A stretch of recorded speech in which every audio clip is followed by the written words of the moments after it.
Kamusta naman kayo ni Daddy Mumat Kuya Mumat pala?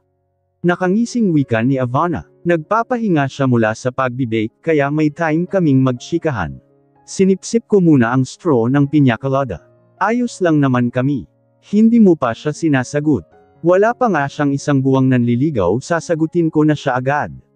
Nakangusong saad ko at inikot-ikot ang straw sa mataas na baso. Pero gusto mo siyang sagutin. Nakataas ang isang kilay na tanong ni Ivana habang may nanunuksong ngiti. Hindi ako agad nakasagot sa tanong na yun ni Ivana. Sa totoo lang, nalilito ako. Pero gusto ko si Kuya Mat, aminado na ako doon. Ewan ko, tanging nasabi ko na lang at sinipsip ang straw. Sagutin mo na siya, bagay naman kayo eh. Pambubuyo pa ni Ivana. Paano mo naman nasabi na bagay kami? Pero may kumudlit na kilig sa puso ko sa sinabi niya na bagay kami ni Kuya Mat. Dahil opposite kayo. Matured siya at seryoso sa buhay. Ikaw, kalug at isip bata. O di ba swak na swak? Natatawang sabi pa niya. Napanguso naman ako. Naalala ko ang sinabi ni Kuya Mat na kapag naging nobya niya raw ako ay di na raw uubra. Ang katigasan ng ulo ko sa kanya. Parang nakakatakot na maging boyfriend siya but at the same time parang masarap din dahil maalaga siya. Sa linggo ay nag-aaya siyang mag-barbecue at manood ng movie. Excited ako na kinakabahan dahil kaming dalawa lang ang naroon. Ayaw niya raw kasi ng istorbo. Paano kung may gawin siya sa akin? Papayag ba ako o papayag? Di papayag. Siyempre papayag, di papayag. Ipinilig ko ang ulo. Naimas. Mukhang mas dapat akong kabahan sa sarili ko. Bumaba ako sa Land Rover ko nang makita ang inspektor at mga kasamahan niyang polis na palabas ng malaking bahay kung saan nagpositibong nagtatago si uncle at mga tauhan nito. Sumunod din sa pagbaba ng sasakyan ang 5 tauhan ko. Inspector, how's it going? Tanong ko kay Inspector Drick. Ang siyang bagong may hawak ngayon sa kaso ni uncle. Positive na may tumira sa bahay na yan pero negative dahil wala ng tao. Wala si Ellie at ang mga tauhan niya. Bumuntong hininga ako. Inaasahan ko nang hindi namin maaabutan si uncle. May sapalus ito, mad-ulash at mabilis pam-ulash. Pero positive ang impormante namin, Inspector. Kita naman sa mga pictures na pinadala namin sa inyo. Wika ni Harold na isa sa mga tauhan ko. Sinipat-sipat ko ang sarili sa life-size mirror. Nakasuot ako ng semi-crop top blouse na kulay baby blue at short skirts na puti.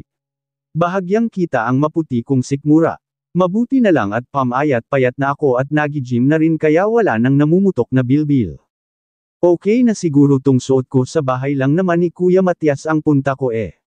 Kumagat labi, ako at bumuntong hinanga habang nakatingin sa sariling refleksyon sa salamin. Mabilis ang pintig ng puso ko. Excited na kinakabahan. Ang totoo niyan, kanina pa ako papalit-palit ng damit. Deep inside gusto kong mimpress sa akin si Kuya Mat. Umikot ang mata ko. Bakit ba ako magpapa-impress sa kanya? Di naman ako ang nanliligaw. Ako kaya ang nililigawan. Kaya dapat siya ang magpa-impress sa akin. Pero lagi naman akong impress sa kanya kahit sa simpleng kilos niya lang na walang ka-effort. Umalis na ako sa salamin at pumasok sa closet. Namili ako ng sandals na susuotan na mga nakadisplay sa racks. Dinampot ko ang isang pares ng kulay beige na sandals na may 2 inches na makapal na takong. Isang beses ko pa lang itong sinuot. Umupo ako sa footstool chair at sinuot na ang sandals. Lumitaw lalo ang kaputian ng paa ko dahil sa kulay ng sandals. Tumayo ako at sinipat-sipat ang paa. Nang makontento na ay lumabas na ako ng closet at lumapit naman sa vanity mirror at nag-apply ng manipis na makeup. Halos lip tint nga lang ang nilagay ko at bahagya kong binrush ang may korte kong kilay. Ang buhok kong tuwid na kulay itim ay tinali ko pataas. Kinuha ko na ang shoulder bag at sinukbit sa balikat. Ate Ida, alis na po ako. Column ko sa kasambahay. Enjoy po sa date nyo ni Sir Mat, ma'am. Nanunuksong ngumiti si Ate Ida sa akin. Ngumisi na lang ako at lumabas na. Dumiretso ako sa garahe at nilapitan ang kotse. Nagpaalam na ako kay Mommy kagabi pa na may date kami ni Kuya Mat. Gaya ng inaasahan, excited ang tita nyo. Hindi ko lang sinabi na sa bahay kami ni Kuya Mat magde-date, dahil siguradong iba ang iisipin ni Mommy. Umalis si Mommy at nasa clubhouse siya ngayon kasama ang kamarites niya, mga kumare. Bonding time nila ang linggo. Zumba na may kasamang tsismisan. Malakas ang tibok ng puso ko nang ipasok ko ang kotse sa bumukas na gate ng bahay ni Kuya Matt. Natatanaw ko na siya sa porch na nakaabang sa akin. Nakasuot lang siya ng usual niyang damit kapag nasa bahay, sweatpants na kulay gray at sandong puti na kita, ang naglalakihan niyang mga biceps na panguso ako. Dapat pala nagpambahay na lang din ako eh. Bumaba na ako sa kotse at lumapit kay Kuya Matias na nakakunot ang noo. Hindi nakaligtas sa paningin ko ang paghagod niya ng tingin sa akin. Nag-init naman ang pisngi ko. What took you so long? May inis sa boses niya. Nakaguhit din ang pagkainip sa kanyang mukha. Mukhang kanina pa niya ako hinihintay. Ang usapan namin ay before lunch dahil dito ako magla-lunch kasama siya. Tumaas ang kilay ko. Ay pasensya na po matagal ako. Pero ipapaalala ko lang po. Nanliligaw pa lang po kayo at hindi niyo pa po ako girlfriend kaya huwag po tayong masyadong demanding. Sarkastikong sabi ko sabay ngisi. Kanina pa kasi ako naghihintay sa'yo. Akala ko di ka darating eh. Himutok niya sabay simangot na parang bata. Hindi nga ako nagkamali. Kanina pa nga niya ako hinihintay. Umusli ang labi ko. Ang usapan natin before lunch di ba? 10:00 pa nga lang eh. Hindi na siya nagsalita at hinawakan na lang ang kamay ko at dinala ako papasok sa loob ng bahay. Lalong lumakas ang kabog ng dibdib ko. Ito ang unang punta ko dito sa bahay niya bilang nililigawan niya. Kabado 20 ako dahil kami lang ang nandito. Sinalubong ako ni Pochi nang makita niya ako. Tuwang-tuwa siya at nagtatalon-talon. In fairness sa kanya kahit botchog maliksi pa ring kumilos at nagdadalaga na siya. Binitiwan ni Kuya Matt ang kamay ko at hinayaan akong makipaglaro kay Pochi. Dumiretso na siya sa kusina. Ano ha, botchog na ang bib ni Daddy Matt. Sana all botchog. Pero dati akong botchog at ngayon ay sexy na ako at ayoko nang maging botchog kagaya ni Bib Pochi. Pangbababi talk ko kay Pochi na parang turumpo ng umiikot ng nakatihaya. Inaabot niya ng kagat ang kamay ko pero di naman niya binabaon. Anak, come here. Help me. Tawag sa akin ni Kuya. Nandyan na. Malakas na boses na sabi ko at pinanggigilan muna ng isang beses si Pochi bago tumayo. Nilapag ko muna sa couch ang shoulder bag at pumunta sa kusina. Naabutan ko si Kuya Matt na nagtutuhog ng maliliit na karne sa stick. Sa harapan niya ay isang Tupperware na may lamang maliliit na naka-slice na karne na naka-marinate. Tulungan mo kong magtuhog para matapos agad tayo at makapag-ihaw na. Aniya at sumulyap sa akin. Napatanga naman ako habang pinapanip siya. But I don't know how, Kuya Matt. Ang alam ko lang kumain ng barbecue. Madali lang ito. Maghugas ka ng kamay tuturuan kita. Pumunta ako sa sink at naghugas ng kamay at lumapit sa kanya. Tinuro naman niya sa akin ang apron na nakasabit sa may hook katabi ng ref. Kinuha ko naman yun at pinasuot niya sa akin para daw hindi madumihan ang damit ko.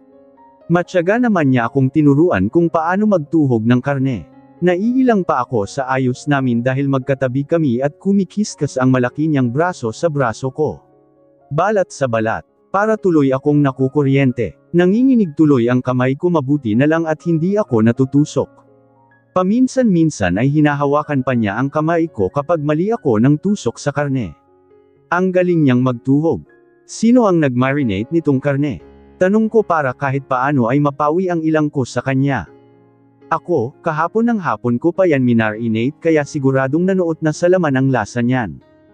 Tumingin ako sa kanya, di makapaniwala sa kanyang sinabi. Ikaw ang nag-marinate, marunong ka. Lumingon siya sa akin at ngumisi. Of course, tinuruan ako ng dati naming kasambahay. Aso ibig sabihin marunong ka ring magluto. Tumango siya, mga basic lang naman ang kaya kong lutuin. Gaya ng ano, mabuti pa siya marunong ng basic na lutuin. Ako kahit ano walang alam na luto. Meron pala, nilagang itlog. Madali lang kasi yun eh.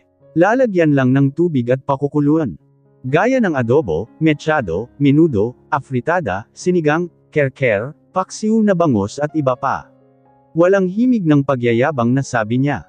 Namilog naman ang mata ko. Basic na lutuin na yun para sayo. Ang hirap kaya lutuin ng mga yon. Wika ko habang tinutusok ng stick ang nakuha kong maliit na karne sa Tupperware. Mahirap sa di alam. Pero kung pag-aaralan mong lutuin madali lang pala. Umusli ang nguso ko. Hindi ako marunong magluto. Ang alam ko lang nilagang itlog. Nahihiyang sabi ko.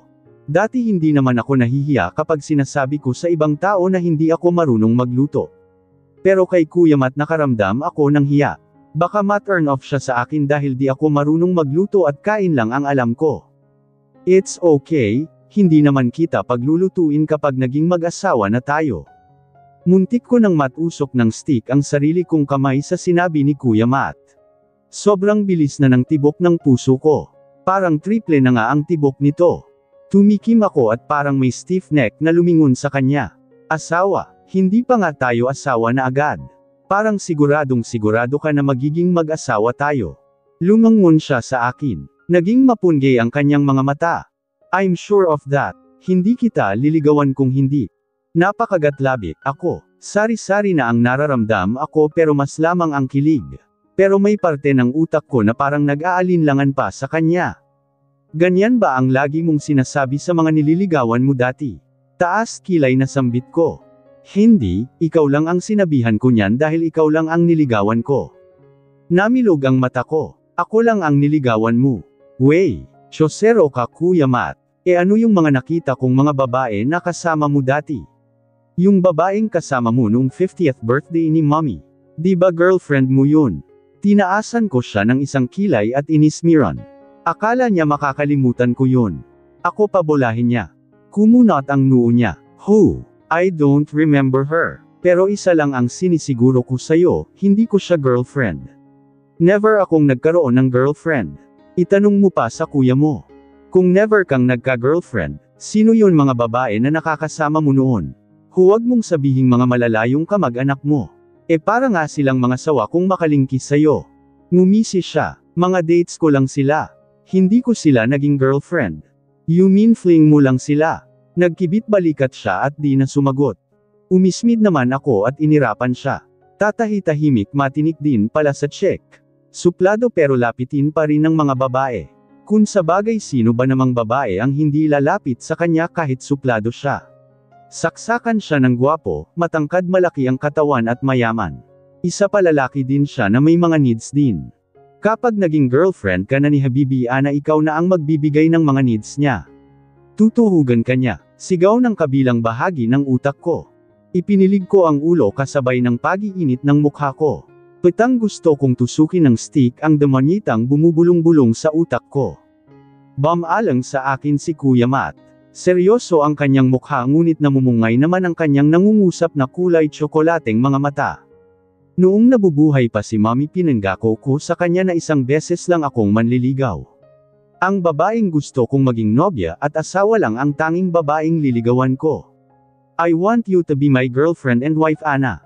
Napaawang ang labi ko sa huling sinabi ni Kuya Matt. Hindi lang niya ako gustong maging girlfriend kundi maging asawa din. Hindi ko alam kung maniniwawa ba ako o ano. Pero sobrang seryoso ng mukha niya at hindi siya marunong magbiro. Kung ano ang sinabi niya ginagawa niya. Napalunok ako. Halos mabingi na ako sa lakas ng kabog ng aking dibdib dahil sa kaba at kilig. Hindi pa ako ready mag-asawa Kuya Matias. Bata pa ako. Ngumisi siya. Hindi ka na bata. Pwede ka nang anggawan ng bata. Napasinghap ako sa sinabi niya kasabay ng pag-iinit ng aking mukha. Ang manyok mo Kuya Matt. Anong manyok sa sinabi ko? Nagsasabi lang ako ng totoo. Pwede ka nang gumawa ng bata. Magkatulong tayong gagawa. Shut up Kuya Matt. Tinakpan ko ng dalawang braso ang tenga para di na marinig. Ang iba pa niyang sasabihin na nakakapagpanindig ng aking balahibo. Malakas namang tumawa si Kuya Matt. Yung tawa niyang tuwang-tuwa. Nakangangalang ako habang pinagmamasdan siyang malakas na tumatawa. Ngayon ko lang siyang nakitang tumawa ng ganito. Para siyang bum ata. Parang ang saya-saya niya. Masayang masaya siya sa ginagawa niya sa akin. Huminto na siya sa pagtawa pero may ngisi pa rin sa labi. Tinanggal ko naman ang dalawang braso sa tenga at inikutan siya ng mata. Hindi naman kita pipilitin na mag-asawa agad. I'm willing to wait Ana. Aniya at pumunta sa sink tangay ang Tupperware na wala ng karneng laman. Naiwan naman akong nakatanga ng ilang saglit. Mukhang seryoso talaga ang lolo. Ako ang gusto niyang maging asawa wala ng iba. Wala maganda talaga ako. Ako lang ang nag-iisang Annabella at patay na patay sa akin si Matthew. E di ako na. Ako. Na talaga. Huwag mo nang pepein, malakas naman ang baga. Masusunog agad yan. Saway niya sa akin. Tumigil naman ako. Pinanood ko na lang siya sa paghihiwa ng sibuyas para sa sawasawan. Thokam na talaga. Sa tabi ng pool kami nag-ihaw. Manghang-mangha din ako habang pinapanood si Kuya Matt kung paano magpabaga ng uling. Expert na expert. Hindi ba half-Arab ka? Tanong ko. May kaunting alam na ako tungkol sa buhay niya dahil sa kwento ni Mommy at ni Kuya Alden. Pero iba pa rin yung ako mismo ang makakaalam ng iba pang tungkol sa buhay niya. Tutal naman according to him future girlfriend at future wife niya ako. Kaya kailangan ko siyang kilalanin ng mabuti. Sumulyap siya sa akin. Ang daddy ko ang half-Arab. Aso bali 1/4 ka na lang. Ngumisi siya. Parang ganun na nga. In fairness ang lakas ng dugo ng Arabo sa kanya. Pero maganda rin daw ang mommy niya noong nabubuhay pa. Dating beauty queen. Nasaan pala ang daddy mo? Wala akong alam tungkol sa daddy niya. Tungkol lang sa mommy niya ang alam ko na namatay dahil sa isang aksidente. Bumuntong hininga siya. Nasa pangalawang pamilya niya sa Dubai. You mean nag-asawa ulit ang daddy mo noong namatay ang mommy mo? Buhay pa si mommy, nag-asawa siya ulit ng iba. Nakipaghiwalay si mommy sa kanya. I see, pero kumukontak pa rin sa'yo ang daddy mo. Yes, sometimes, anak pa rin naman niya ako. Isang beses sa isang taon pumupunta siya rito sa Pilipinas para dalawin kami ni Tita Tess. Marahan akong tumango-tango. Hindi naman pala siya ulilang lubos at mukhang okay naman sila ng daddy niya, dahil wala akong mabakasang pait sa kanyang mukha. Hindi ka ba nagalit sa daddy mo nang malaman mong may pangalawa siyang pamilya? Noong una, pero pinaliwanag naman sa akin ni mommy. Hindi nila mahal ang isa't isa. Nagpakasal lang sila para sa akin. Marami pa akong tinanong tungkol sa buhay ni Kuya Matt. Sinasagot naman niya lahat yun. Interesting ang kwento ng buhay niya. Pero mas marami siyang kwento tungkol sa mommy niya at nangingiti pa nga siya kung minsan. Halatang, miss na niya ang mommy niya. Pero nang tanungin ko na ang tungkol sa pagkamatay nito ay naging tahimik siya at bahagyang dumilim ang mukha. Mukhang hindi maganda na tinanong ko yun. Kaya nilihis ko na lang sa iba ang usapan. Bukod sa barbecue ay nag-ihaw din kami ng bangus na pinalamanan niya ng kamatis at sibuyas. Masarap yung ipulutan. Nag-request ako sa kanya ng beer. Meron daw siya sa ref. Pagkatapos naming mag-ihaw ay eksaktong 12:00 na kaya kumain na kami. Sa tabi ng pool na rin kami kumain. Magana kaming kumain at talagang masarap ang barbecue na gawa niya pati na ang inihaw na bangus. Pwede na nga talaga siyang mag-asawa. Kasama din naming kumain si Pochi. Pero ibang pagkain ang kanya.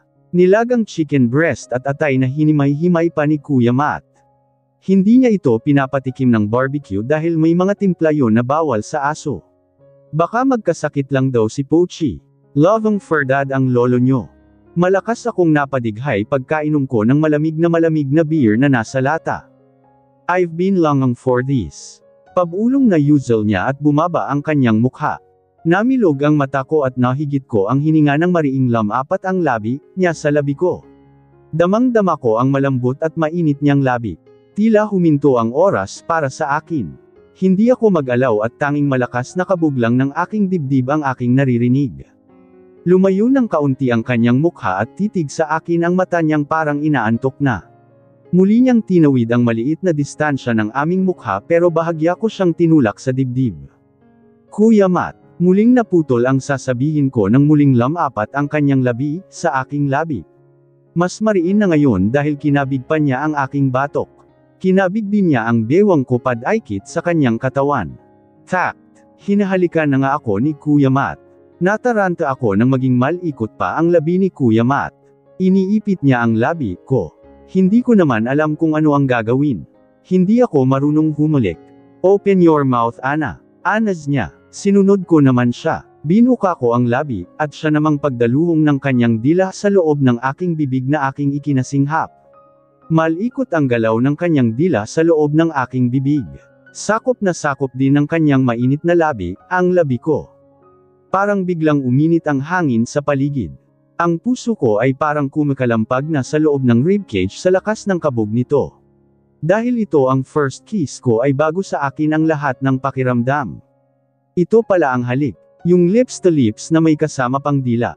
Wala namang kakaibang lasa maliban sa nalalasahan ko ang beer sa kanyang bibig pati na ang kinain namin kanina. Malamang ganun din ang nalalasahan niya sa bibig ko. Makalipas ang ilang minuto na hindi ako gumagalaw at hinahayaan lang siya ay kusa ko ng pinaikit ang mata. Mukhang hindi maaawat si Kuya Matt kaya I enjoy ko na lang ang first kiss ko. Sinubukan kong igalaw ang labi. Ginagaya ko ang galaw ng kanyang labi hanggang sa makuha ko na ang tamang galaw. Napaungol ako at napakapit sa braso ni Kuya Matt dahil lalo pang lumalim ang kanyang halik. Mas naging malikot ang kanyang dila na hinuhuli ang dila ko at sinipsipsip. Halos higupin niya ang lahat ng hangin sa aking katawan kaya naman halos kapusin na rin ako ng hininga. Tinulak ko siya ng malakas. Wait, Kuya Matt. Ha? Habol ko ang hininga nang maghiwalay ang aming mga labi. What? Salubong ang kilay na sambit niya. Bakas sa kanyang mukha ang inis at pagkabitin. Titig pa rin siya sa labi ko at akmang hahalikan ulit ako pero tinulak ko ulit siya. Teka lang naman po kuya. Hindi na kaya ako makahinga. Grabe ka naman kasi makahalik. Angal ko. Kumunot ang kanyang noo at unti-unting dumaan ang ngisi sa kanyang labing mamula-mula at mamasa-masa pa. Weak halik pa lang yan di ka na makahinga. Ngumuso ako kasabay ng pag-iinit ng aking mukha. Siguradong pulang-pula na ang mukha ko. Weak ka dyan, first kiss ko gagawin. Saka bakit may pahalat ka na di pa naman kita sinasagot. Di sagutin mo na ako. May dahilan ka na para sagutin ako. Pinisil niya ang baba ko. I'm your first kiss and will be your last Ana.